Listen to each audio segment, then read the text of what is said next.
మన భద్రాద్రికి మహర్దశ పట్టనుంది. భద్రాచలం ఆలయంతో పాటు పట్టణాన్ని అద్భుతంగా తీర్చిదిద్దేందుకు మాస్టర్ ప్లాన్ రూపొందించింది తెలంగాణ ప్రభుత్వం. 3 దశల్లో జరగనున్న అభివృద్ధి పనులకు ముఖ్యమంత్రి రేవంత్ రెడ్డి ఈ ఉదయం భూమి పూజ నిర్వహించారు. అభివృద్ధి పనుల్లో గోదావరి ఘాట్లు, ఆలయ ప్రాకారాల విస్తరణ, భక్తుల సౌకర్యాలకు ప్రాధాన్యమిస్తారు. పవిత్ర గోదావరి తీరాన భద్రకొండపై కొలువైన శ్రీరాముడి క్షేత్రం భద్రాచలం. శ్రీరామ క్షేత్రాలు ఎన్ని ఉన్నప్పటికీ దక్షిణ అయోధ్యగా పేరుగాంచింది భద్రాచలం శ్రీ సీతారామచంద్ర స్వామి ఆలయం. శ్రీరామ నవమి నాడు ఊరువాడ కళ్యాణాలు నిర్వహించిన ఇక్కడ నిర్వహించే కళ్యాణం ప్రత్యేకతే వేరు. 16వ శతాబ్దంలో పోకల దమ్మక్క అనే భక్తురాలు ప్రస్తుతం ఆలయం ఉన్న ప్రాంతంలో తాటాకుల పందిరి వేసి స్వామి పేరిట తాటి పండ్లను నివేదించి పూజలు చేసిందట.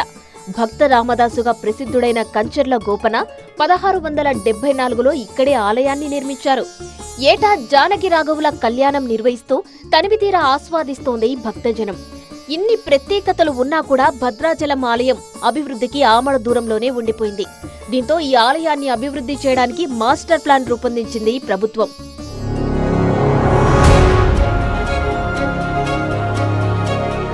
భద్రాచలం ఆలయంతో పాటు పట్టణాన్ని మొత్తం 3 దశల్లో 586 కోట్లతో అద్భుతంగా అభివృద్ధి చేయాలని నిర్ణయించింది రాష్ట్ర ప్రభుత్వం. అందుకోసం మాస్టర్ ప్లాన్ ను సిద్ధం చేసింది. 351 కోట్లతో చేపట్టిన మొదటి దశ పనులకు ముఖ్యమంత్రి రేవంత్ రెడ్డి భూమి పూజ చేశారు. మొదటి దశలో గోదావరి ఘాట్ అభివృద్ధి, ఆలయ పరిసరాల విస్తరణ, మౌలిక వసతుల మెరుగుదల పనుల్ని చేపడతారు. ఇందుకోసం గోదావరి ఘాటుకు 75 కోట్లు, ఆలయ సముదాయానికి 180 కోట్లు, పరిసరాల అభివృద్ధికి 96 కోట్లు కేటాయించారు.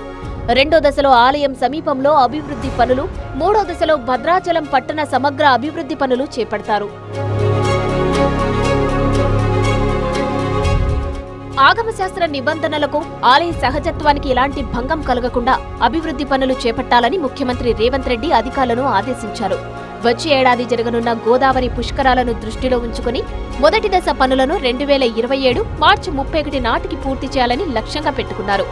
ఇందులో భాగంగా పుష్కర ఘాట్ల నిర్మాణం, భక్తులకు అవసరమైన క్యూలైన్లు, మౌలిక సదుపాయాల కల్పనకు ప్రాధాన్యత ఇస్తారు. ఇప్పటికే పూర్తయిన భూసేకరణకు అనుగుణంగా సిద్ధం చేసిన పలు డిజైన్లను సీఎం రేవంత్ ఆమోదించారు. గోదావరి పుష్కరాల తర్వాత 2-3 దశల్లో ఆలయ పరిసరాల విస్తరణ, ఆధ్యాత్మిక కారిడార్ అభివృద్ధి వంటి పనులను మొదలు పెడతారు.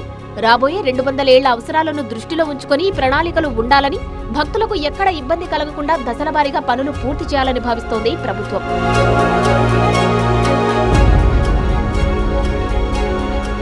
ఇప్పటికే మేడారం అభివృద్ధి పనులను పూర్తి చేసిన రాష్ట్ర ప్రభుత్వం వేములవాడ ఆలయ అభివృద్ధి పనులను కూడా శరవేగంగా పూర్తి చేస్తోంది. అదే క్రమంలో ఇప్పుడు భద్రాచలం అభివృద్ధిపై దృష్టి సారించింది. గతేడాది భద్రాచలం పర్యటనకు వెళ్లిన ముఖ్యమంత్రి రేవంత్ రెడ్డి ఆలయ సమగ్ర అభివృద్ధికి హామీ ఇచ్చారు.